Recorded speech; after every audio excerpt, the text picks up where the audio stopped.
الحمد لله الذي أرسل رسوله بالهدى ودين الحق ليظهره على الدين كله وكفى بالله شهيدا وأشهد أن لا إله إلا الله إيمانا به وتوحيدا وأشهد أن محمدا عبده ورسوله صلى الله عليه وسلم تسليما مزيدا. أما بعد، السلام عليكم ورحمة الله وبركاته. برادران و خواهران موحدم، بارك الله فيكم. بإذن الله سبحانه و تعالی این حلقه 64 از آموزش توحید است و ان شاء الله تعالی در این حلقه نیز به شما در موضوع مشرکین امتهای گذشته و شناخت آنها صحبت خواهیم کرد. بزرگواران، در حلقه گذشته ما به شما بیان نمودیم که همه این مشرک هایی که پیش از امت اسلام آمده اند، همه این مشرک هایی که پیش از امت اسلام بودند، شرک اونها در الوهیت بود.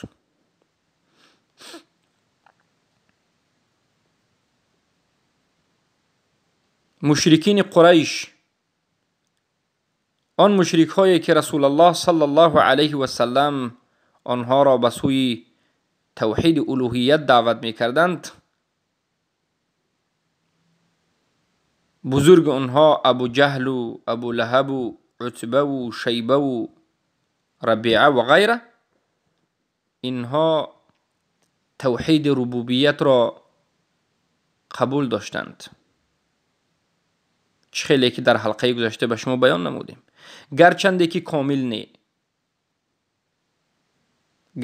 که کاملا 100% نباشد هم، لیکن مجملا اساس توحید ربوبیت را این مشرک ها قبول داشتند. الله را می شناختند و حتی بعضی از نمود عبادت را به الله انجام می دادند، بمانند حج،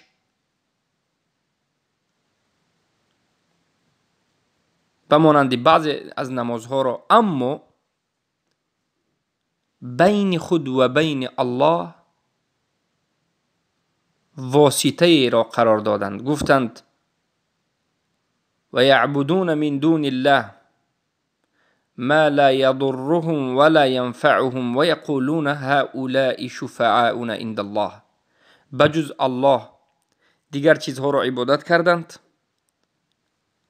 و گفتند که انا این چیزهایی که نه ضرر میرساند نه فایده میرساند، بین ما و الله چی است؟ شفاعت کننده است. یعنی بین خود و بین الله وسیله غیر شرعی را قرار دادند. وسیله، واسطه، چرز که انمین شرک اکبر است. به همین جهت و رو قرآن و سنت مشرک بیان کرد. بارک الله فیکم.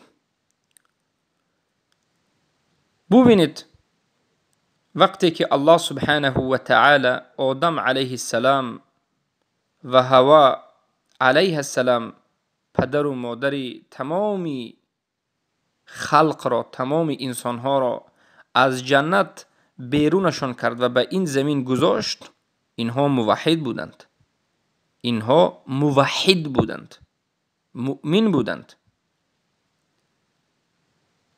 از آدم تا زمان حضرت نوح علیه السلام هیچ شرک وجود نداشت. 1000 سال. خیلی که ابن عباس روایت میکنند که بین آدم و بین نوح 10 قرون لم يعبد غیر الله. بین آدم و بین نوح علیه السلام، از آدم تا نوح علیه السلام 10 قرن، 1 قرن 100 سال، یعنی 1000 سال شد. 1000 سال هست که گفتند هیچ وقت غیر الله عبادت کرده نشد در این مدت 1000 سال. بله مخالفت ها بود، بله گناه بود، اما شرک نبود، اما مردم مشرک نشدند. در این مدت بعضی از روایت ها است که حضرت ادریس علیه السلام، یکی از رسولان الله سبحانه و تعالی، بعد از آدم علیه السلام آمده بودند، اما احکام را تعلیم می دادند. اما وقتی که از آدم علیه السلام 1000 سال گذشت، فرزندهای آدم که زیاد شد، از درون این فرزندهای آدم یک چند آدمهای صالح، آدمهای مصلح، آدمهای خوب، آدمهای موحد وفات میکنند. آدمهایی که به مردم نیکی میکردند وفات میکنند. شیطان می آید به مردم میگه که آدمهای خوب، بهترین آدمها وفات کردند، شما نباید این آدمها را فراموش کنید، رسم این آدمها را کشید. فرزندهای این انسانهای مرده رسم پدرهایشان را، باباهایشان را میکشند، رویش رو محکم میکنند و میمونند. به خاطر چی؟ به خاطر اینکه گفتن فراموش نکنیم. یک رسم میدیدند و باز یعنی شوق و ذوقشون برای عبادت کردن زیاد میشد. یک طبقه وفات کردند، رسم کش ها وفات کرد، دومین طبقه اومد، سومین طبقه اومد، شیطان اومد و گفت این رسم ها رو باباهای شما بیهوده نکشیده است، باید عبادت کنید. چگونه؟ بین خود و بین الله واسطه گیرید. پیش این رسم می آمدند، به رسم می گفتند که ای فلانی، ای انسان صالح، در نزد الله ما را شفاعت کن، به الله رو ما را دعا کن، از الله در حق ما دعا کن، از الله در حق ما یگان چیزی رو طلب کن. آیسته آیسته غلو به درجه رسید که اومده راست از همون صورت هم می طلبیدند، یعنی شرک در ربوبیت هم کردند، راست از صورت می طلبیدند. انا همچنین شرک به وجود آمد. با یک راه عادی، با یک راه ساده شیطان مردم را گمراه کرد. شما گمان نکنید که مشرک شدن بیناد یکون راهی وایمه دارد، یکون راهی دیگر نمود دارد. نه، مشرک شدن بیناد عادی و ساده است، بیناد عادی و ساده است. انسان ها مشرک می شوند، نفهمیده میمونند، برای آنکه شیطان زینت میدهد. شیطان زینت میدهد. رئیسی مشرکین شیطان است، معلم اونها شیطان است و شیطان بینهایت راههای فریب و نیرنگ و مکر و خدا دارد. بعد از اینکه مردم به شرک واقع شدند، بعد از این الله سبحانه و تعالی اولین پیامبر را، اولین نبی و اولین رسول را به خاطر دعوت کردن مردم از شرک به سوی توحید آمد. اولین پیامبری که مردم مشرکین را دعوت کرده اند انمین نوح علیه السلام هستند، برای آنکه تا نوح علیه السلام در روی این عالم 1000 سال یگان شرک نشد، شرک نبود. وقتی که شرک بعد از 1000 سال به وجود آمد، الله نوح را فرستاد.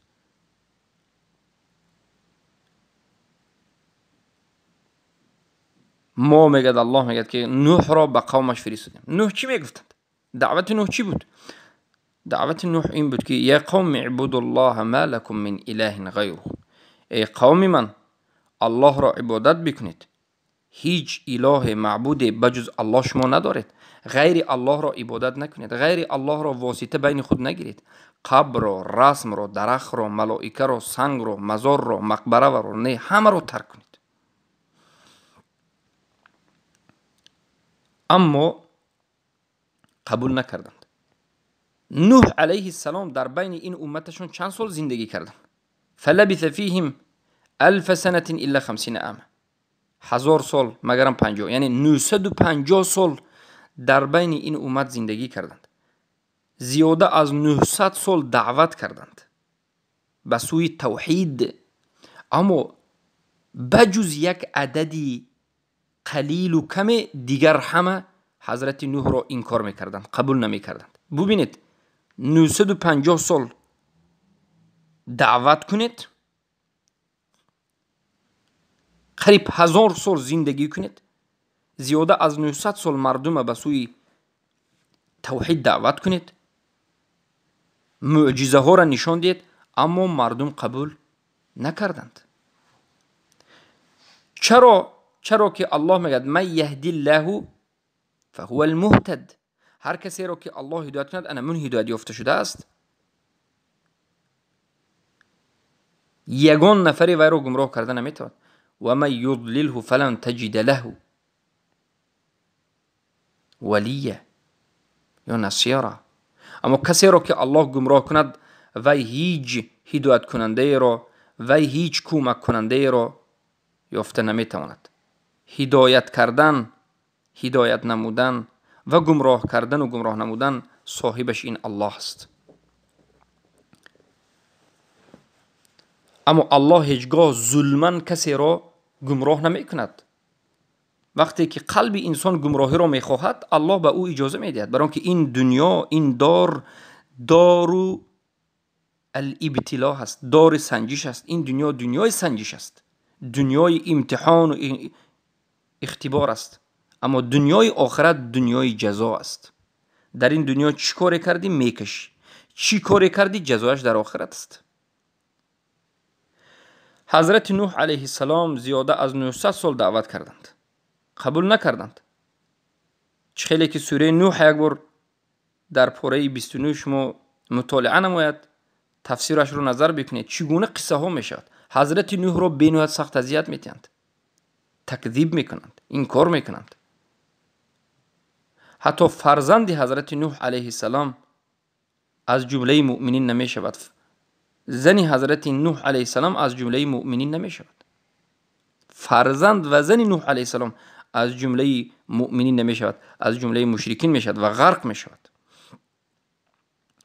وقتی که اونها اذیتش زیاد میشود، بعد از 900 سال هم دعوت قبول نمیکند. هر یک پیامبر دعوت دارند، دعوت مستجابه. حضرت نوح هم دعوت داشتن، یعنی دعا. اگر یک دعاشون بود که همون دعا رو کنن 100% قبول میشد. حضرت دعا میکنند که همه مشرکین رو الله قتل کند، نابود کند، غرق کند، فقط مؤمنین رو زنده نگه دارد. چخیلی که در سوره نوح هست، نوح علیه السلام میگن که یا ربی دعوت قومی لیلا و نهارا. ای الله من قومم رو شب و روز دعوت کردم، شب و روز دعوت میکنم، اما اونها باشند مرا وقتی که میبینند میگریزند، گوش نمیکنند، با گوشهایشان انگشتانشان را میکنند، قبول ندارند. چی رو؟ توحید رو. حضرت نوح علیه السلام یگان چیزی وزنی نآورده بودند، فقط لا اله الا الله بود. لا اله الا الله نوح رسول الله. نیست معبودی بر حق بجز الله، نوح رسول الله. باید همین رو مردم باید قبول میکردند. رسم پرستی، هیکل پرستی رو باید ترک میکردند و الله رو میپرستیدند. اونها میدونستند که الله یگانه است، اونها توحید ربوبیت رو قبول داشتند، اما بین خود و بین الله واسطه میگفتند. باید همین رو ترک میکردند، ترک نکردند. 900 سال حضرت نوح علیه السلام دعوت کردند، ترک نکردند. سبحان الله. بعد از 900 سال دعا کردند که لا تذر منهم، ای الله یگان نفر از این مشرکین را در این دنیا باقی نمان. حضرت نوح دعا کردند، الله دعای حضرت نوح را قبول کرد و به حضرت نوح امر کرد که یک کشتی سازند. فاصنع فانک باعیننا. ای نوح علیه السلام تو کشتی را بساز، تو در زیر چشمای ما، یعنی ما تو رو با چشمای ما دیده شدیم. اینو دلالت میکرد که الله چشم دارد. و البته که این عقیده اهل سنت و الجماعت است که الله چشم دارد، اما چگونه است چشم الله ما گفته نمیتونیم. کیفیتش رو ما نمیدونیم، الله میداند، اما میدونیم که الله چشم دارد. بعد از این الله وحی میکند، چگونه کشتی ساختن را به حضرت نوح علیه السلام تعلیم میدهد. و تمام مشرکین، همون مشرکینی که میگفتند که الله خالق است، الله رازق است، الله مدبر است، الله باران میباراند، الله میمیراند، الله زنده میکند، الله زمین و آسمان را صاحبی میکند، الله این آفتاب محتاب را نگه میدارد، این مشرکین میگفتند الله همه همونها را غرق میکند. در جمله زن و فرزند نوح علیه السلام هم غرق میشود. وقتی که کسی مشرک است اون به تو هیچ کسی نیست. اگر به یگان مشرک سبحان الله مهربانی کردن و نجات دادن اجازه میشد، حضرت نوح علیه السلام بزرگترین رسول الله، اولوالعزم، 5 بزرگترین رسول هستند که یکیش نوح علیه السلام است. الله اجازه میداد که فرزندش را بگیرد. حضرت نوح گفتند یا ربی این ابنی من اهلی، ای الله این فرزند من است، این از اهل من است، اجازه ده که من اینو به کشتی بگیرم. الله میگه انه عمل غیر صالح انه لیس من اهلک، این از اهل تو نیست، چرا که این مشرک است. مشرک هیچگاه از اهل ایمان نمی شود. مشرک هیچگاه از اهل خانواده مؤمنین نیست، بلکه عمل او صالح نیست، یعنی مشرک است. وقتی که فرزند تو، وقتی که خانواده تو مشرک است، باید براءت را اعلان بکنی.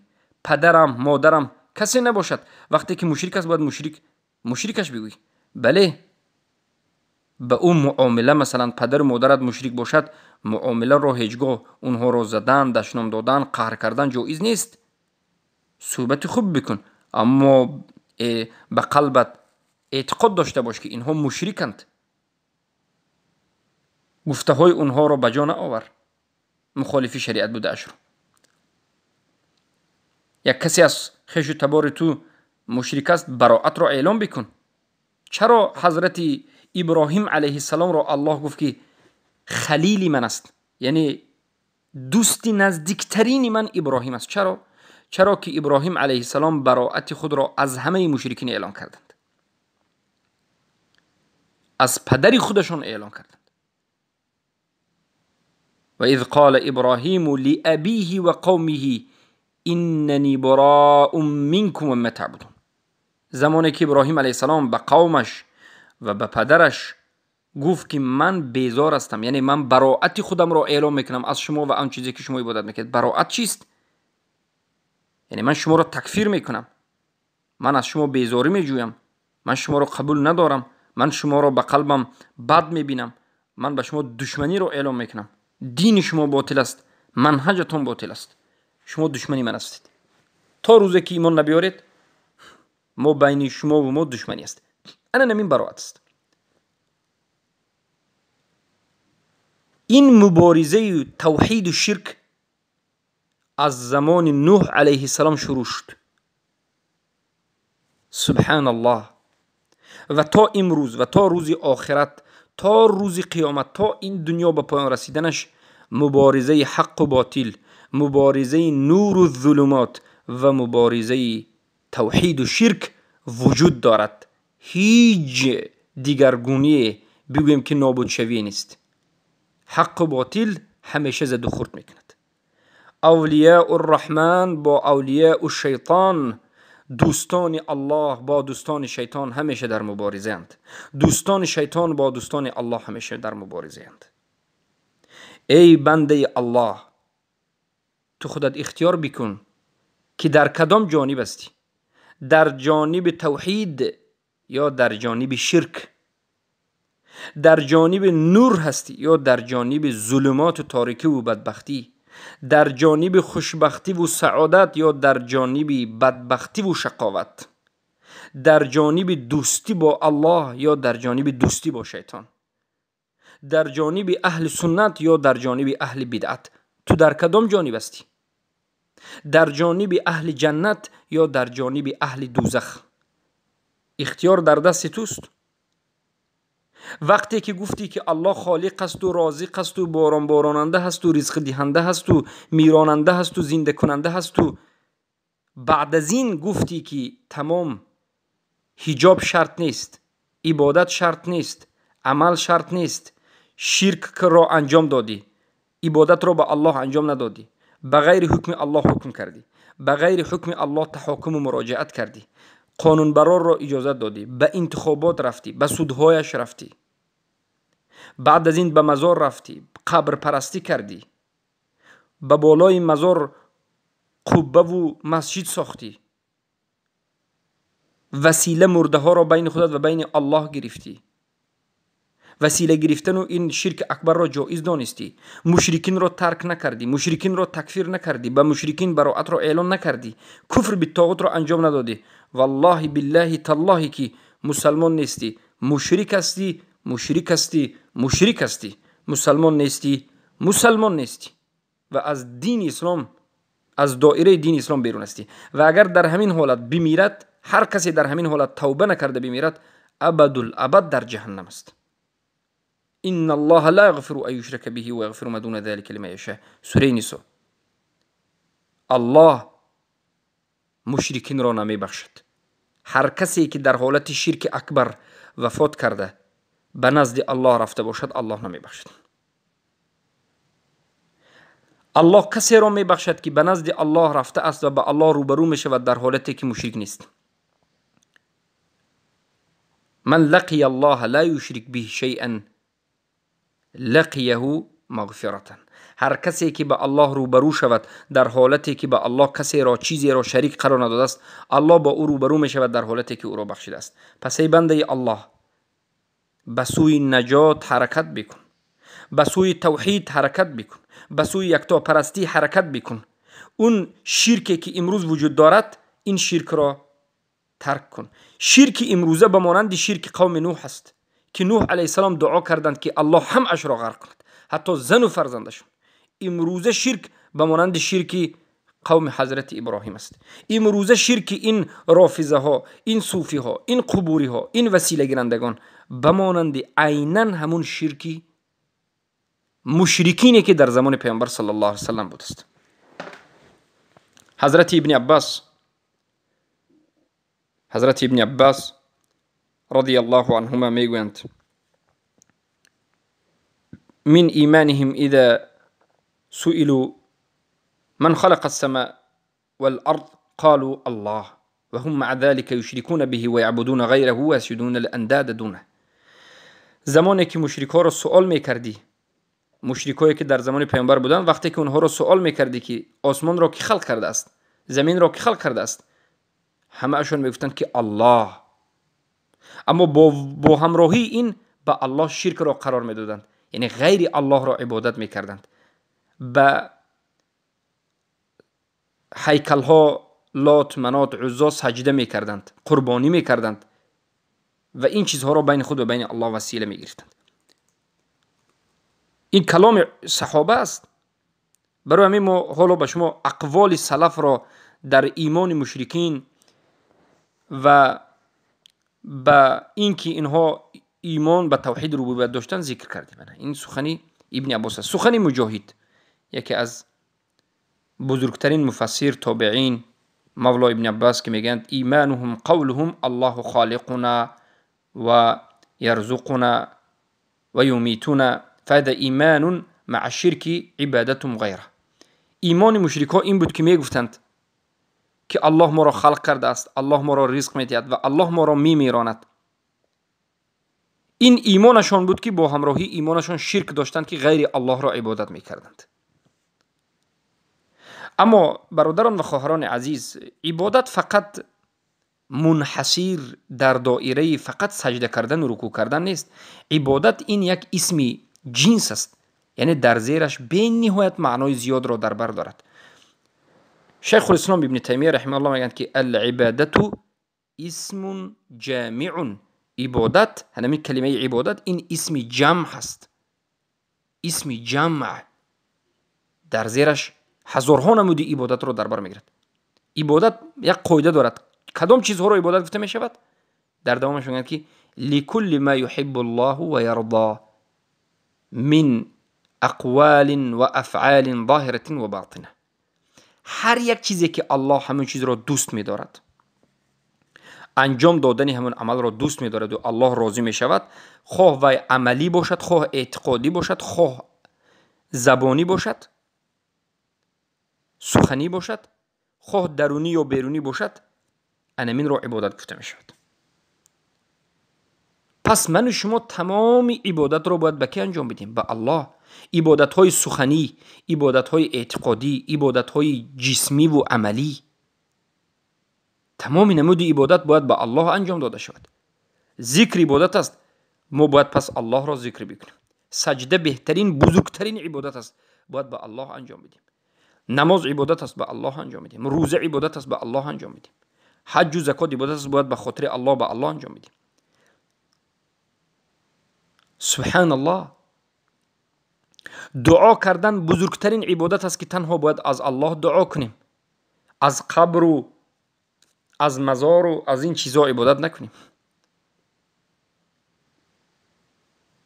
بین خود و بین الله وسیله قرار ندهیم و دعا نکنیم. شرک اکبر است، چرا که دعا عبادت است. وسیله این عبادت است. وسیله‌ای که الله اجازه دادگی هست همون رو انجام بدیم. ما گفتیم سه نمودی وسیله رو الله اجازه داد. به نام‌های الله وسیله گیرید، به عمل‌های صالحتون وسیله گیرید. یا اگر یگان آدم موحد زنده و سلامت در نزدتون باشد، گویید که در حقم دعا کن. غیر از این دیگر وسیله وجود ندارد. دیگه باقی مانده همش ممنوع است و غیر مشروع است و بدعت است و حرام است و شرک است. قربانی کردن بزرگترین عبادت است. برای همین پیامبر صلی الله علیه و سلم را الله امر کرد که بگو قل ان صلاتی و نسکی و محیای و مماتی لله رب العالمین. بگوی محمد که نماز من، قربانی من، حیات من، ممات من همه اش به خاطر الله است. فصل لربک وانحر. به الله نماز خون و به الله قربانی کن. قربانی بزرگترین عبادت است. به سری مزار برده کسی یک گوسفندی رو، یک مرغ رو، یک زنبوره رو اگر قربانی کند، مشرک است و شرک اکبر کرده است. تمام عمل انسان هبته می شود. 100 سال عبادت نماید، بعد از این یک شرک رو انجام بدهد، تمام عملش 100 سال کرده عملش نابود می شود، بیهوده نابود می شود. چرا؟ برای که الله میگه که لئن اشرکتم لئن اشرکت لیحبطن عملک ولتکونن من الخاسرین. اگر شرک رو انجام دادی، لیحبطن عملک، تمام عملت حبطه می شود، نابود می شود، محو می شود، پاک می شود، نیست می شود. ولتکونن من الخاسرین، و تو حتما از جمله زیان کشیده ها و خسارت دیده ها می شوی. الله به تمام پیامبران میگه که ولئن اشرکوا لحبط عنهم ما كانوا يعملون. اگر ای پیامبران اگر شرک را انجام بدید، تمام عملهای شما نابود می شود. یعنی اگر الله پیامبرها را گفته باشد که ای پیامبرها اگر شرک کنید تمام یگان عملتون نمیماند، انسانهای عادی باز بدتر است و سختتر است. شرک انجام میدهد، با امید میکند، میگه که من حج کرده بودم، حجت ادا، الله اکبر، نابود شد. 100 سال روزه گرفته بودی رفت، زکات داده بودی رفت، نماز خونده بودی رفت، تهجد کرده بودی رفت، صدقه داده بودی رفت، هیچ چیزی نموند. حافظ قرآنی، عالمی، عابدی، مشرکی فایده ندارد. اصل دین این توحید است. اصل دین این ترک شرک است. برای من شیخ الاسلام محمد ابن عبدالوهاب یک رساله می نویسند که نام رساله شان اصل الدین امران، اصل الدین و قاعدته امران میگن. اصل دین و قاعده دین همین دو چیز است. یکمین اصل دین و قاعده دین این چی است؟ توحید است. عبادت کردن یگانه الله است. به همین چیز سخت ایستادن است و به خاطر توحید دوستی کردن و موالات کردن است. موالات هم دوستی، به قلب دوست داشتن، هم نصرت دادن. و بعد از این تکفیر کردن هر کسی که توحید را ترک میکند. دیدید که توحید را ترک کرده است، تکفیر نکردید، خودی آدم مشرک، خودی آدم کافر میشد. دومین قاعده بزرگ اصل دین این ترک شرک است. در همین مسئله سخت گرفتن است، دعوت کردن مردم به سوی ترک شرک و بعد از این دشمنی کردن به کسی که مشرک است و بعد از این تکفیر کردن کسی که به همون شرک واقع شده است. کسی که مشرک را مشرک نگوید، خودش مشرک است. پس برادران عزیز و خواهران بزرگوار، تمام عبادت را به الله باید انجام بدیم. نیت عبادت است، قصد عبادت است، اراده عبادت است. پس باید نیتی ما در همه عبادت، قصدی ما در همه عبادت، اراده و خواستی ما در همه عبادت باید الله باشد. هیچگاه قبر، مزار، مرده را نباید بین خود و بین الله واسطه بگیریم. مقبره را، درخت را، مزار را بین خود و بین الله واسطه نمیگیریم و از اونها طلب نمی کنیم. اونها را بین خود و بین الله شفاعت کننده، دعا کننده نمیگذاریم. این شرک اکبر است. چرا که این عبادت است. عبادت را بغیر الله انجام دادن شرک اکبر است. هیچگاه بغیر حکم الله حکم کردن را، این سیستم‌های نو پیدا شده را اراده و خواست و به تحقیقش حرکت نمی کنیم. چگونه که امروز حزب‌های سیاسی میکرد. این همه از شرک اکبر است. سبحان الله. قتاده میگویند و هم مشركون في إيمانهم هذا فإنك لست تقي أحدا منهم إلا أنبأك أن الله ربه وهو الذي خلقه ورزقه وهو المشرك في عبادته. یعنی مشرکان قریش کسانی بودند که الله را خالق و رازق میگفتند اما در عبادتش مشرک بودند. بین خود و بین الله واسطه قرار میدادند. این سخن سلف این امت است که مشرکان را همچنین تفسیر کردند. ما وقتی که مشرکین زمان گذشته را به شما فهمانیدیم، حالا سخنهای سلف را گفتیم و گفته ایستادیم که یعنی ما از پیش خودمان تفسیر نمی کنیم. قرآن و سنت را ما به فهمی انمین سلف عبدالله ابن عباس، مجاهد، قتاده، عکرمه، عطا، سعید ابن جبیر و غیر از علمای تابعین تبع تابعین میگیریم. صحابه تابعین تبع تابعین میگیریم که این همه علمای نامبر شده میگفتند که مشرکین توحید ربوبیت را مجملا قبول میکردند اما در توحید الوهیت عبادت به شرک واقع شده بودند. حضرت ابن کثیر رحمه الله در آیت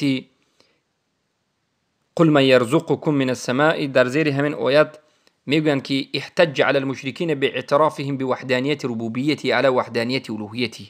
الله در این آیت میگند حجت را به مشرکین قائم کرده ایستاده است، حجت آورده ایستاده است به اعتراف کردنشان به یگانگی در ربوبیت بر یگانگی در الوهیت. یعنی الله به مشرکین گفته ایستاده است که شما مرا در یگانگی ربوبیت قبول کردید، خود شما میدانید که ربوبیت مرا قبول کردید، یعنی شما مرا در ربوبیت توحید را به من نسبت دادید، پس الوهیت را هم انجام بدید، پس مرا عبادت بکنید. فكيف تصرفون العبادة لغيره وأنتم تعلمون أنه الذي خلق كل شيء والمتصرف في كل شيء. چگونه شما عبادت را به غیر الله انجام میدید در حالتی که خود شما میدانید ای مشرکین که انا من الله یگانه صاحب همه چیز است و متصرف همه چیز است. پس ببینید الله چگونه مشرکین را دعوت میکرد. امام طبری و ابن کثیر در زیر آیت فلا تجعلوا لله اندادا وانتم تعلمون، با الله انداد را شریک قرار ندهید در حالتی که خود شما میدونید، یعنی دیده و دانسته شما الله را شریک قرار ندهید. میگویند که ای لا تشركوا وانتم تعلمون انه رب لكم لا رب لكم غیره. ای مشرکین شما با الله شرک را قرار ندهید زیرا که شما میدانید که یگان رب برای شما نیست بجز الله سبحانه و تعالی. ببینید پس این همه سخنها دلالت میکند که مشرکایی که در زمان قدیم بودند این چنین یعنی شرک داشتند، توحید ربوبیت را قبول داشتند اما توحید الوهیت را قبول نداشتند و بین خود و بین الله واسطه ها میگرفتند. بله اونها کمبودی داشتند. بعضی از مشرکین اعتقاد میکرد که همین هیکل ها حتی ضرر میرساند فایده میرساند، یعنی هیکل ها رو به درجه 100% الله برآورده و العیاذ بالله در ربوبیت مشرک شده بود. چخیلی که در سوره هود آیه 54 الله خبر میدهد این نقول الا اعتراک، ما به تو نمیگویم ای محمد مگر این رو که بعضی از این الههای ما به تو ضرر میرساند. اعتراک یعنی به تو ضرر میرساند گفتن این سخن رو. یا مشرکا اعتقاد داشت که بعضی از این الهها را خودی الله اجازه داده است که مردم عبادت کند. خیلی که ما تلبیه مشرکین را دیروز گفتیم که مشرکان میگفتند که لبیک اللهم لبیک لبیک لا شریک الا لک، یعنی ای الله تو یگان شریک نداری مگرم همون شریک های را داری که خودت اختیار کرده. گفتن لبیک میخونن والعیاذ بالله، اعتقاد میکردند که همون چیزها ضرر و منفعت میرسد. و قسمی از مشرکین همچنین بودند. و البته رسالت رسول اکرم صلی الله علیه و سلم، رسالتی که الله ارسال نموده است، این را انکار میکردند. که ما گفتیم رسالت، قبول کردن رسالت این رکن توحید ربوبیت است. یعنی رسالت را انکار میکردند. اصل توحید ایمان آوردن به یگانگی الله را قبول داشتند، اما دیگر رکنهای توحید، جزئیات توحید را این مشرکین انکار میکردند. انکار بعد از مردن زنده شدن را میکردند. مشرکین یگانه الله را میدانستند که خالق است و رازق است، لیکن بعد از مردن دومین مراتب زنده شدن را انکار میکردند که این از افعال ربوبیت است، این از رکن ربوبیت است. سبحان الله، حلال و حرام میکردند، قانون میبرآوردند، حکم بغیر ما انزل الله میکردند. همون مشرکین هم کدام چیز رو خواند حلال و کدام چیز رو خواند حرام میگفتند، قانون میبرآوردند و حکم بغیر ما انزل الله میکردند. چگونه که بسیار حکمهایشان حکمهای ظالمی بود، در زندگیشون حکم رو خودشون میبرآوردند، ظالمانه حکم میکردند که البته این همه شرک در ربوبیت است، شرک در رکنهای ربوبیت است. سبحان الله، اونها همه مشرکینی که در زمان پیامبران بودند در ربوبیت مشرک بودند، در قسم این که یعنی 100% پایبند بر ربوبیت نبودند، زیرا که اگر 100% پایبند بر ربوبیت می بودند حتما بر الوهیت هم اعتقاد میکردند، توحید الوهیت هم به جا می‌آوردند. سبحان الله، اونها نیز یعنی مشرکا اعتقاد به ساحر داشتند، اعتقاد به کهان داشتند، اعتقاد به استاره ها داشتند. یعنی دعوا میکرد بعضش که من غیب را میدونم و به این چنین شرک ها واقع شده بودند. والعیاذ بالله، مشرکان زمان گذشته اعتقاد میکردند که ملائکه ها این زن ها است. ملائکه ها را میگفتند که ملائکه این زن جنسی زنانه است، ملائکه ها این دخترها است. والعیاذ بالله، اعتقاد داشتند که ملائکه ها این دخترهای الله هست میگفتند. و مشرکای یهود، ببینید مشرکای نصارا میگفتند که مشرکای نصارا یعنی خریسیان ها عیسی این پسری الله هست میگفتند. والعیاذ بالله، ما بلکه به شما در بعضی از درس ها بیان کردیم که ملائکه های الله را عقیده اهل سنت و الجماعت این است که نه مرد و نه زن. ما نمیدونیم. هر کسی که ملائکه های الله را دختر الله میگد یا ملائکه ها زن ها است میگد، انمون کافر است، انمون کافر است، برای آن که تهمت به الله زده است. اما عقیده اهل سنت و الجماعت در مسئله ملائکه این است که ملائکه را ما نمیگویم مرد است یا زن است، نمیگیم، خود الله سبحانه و تعالی میداند. و البته مشرکین در زمان گذشته تشاؤم میکردند، تطیر میکردند، یعنی فال بینی میکردند. پیش از سفر در فلان روز سفر کردن ممکن این است و اون است. به دستایشون حلقه ها میبستند، تومور میبستند، رقا میکردند. والعیاذ بالله، همچنین شرک ها هم داشتند. انا این بود حالت مشرکای گذشته، این بود حالت مشرکای گذشته. پس امروزه مشرکا هم ببینید که مثل مشرکای قریش است، مثل مشرکای قوم نوح است، مثل مشرکای زمان قدیم است. از همین جهت ما باید از تمام نمود شرک توبه کنیم، از تمام نمود شرک باید دور باشیم. بارک الله فیکم و حیاکم الله بیاکم. با همین این حلقه را به پایان میرسانیم و در حلقه آینده به شما ان شاء الله یک موضوع جدید را در باب شرک در ربوبیت ان شاء الله بیان خواهیم کرد. السلام علیکم و رحمت الله و برکاته. اللهم علمنا مما ينفعنا وينفعنا مما علمتنا إنك أنت العليم الحكيم.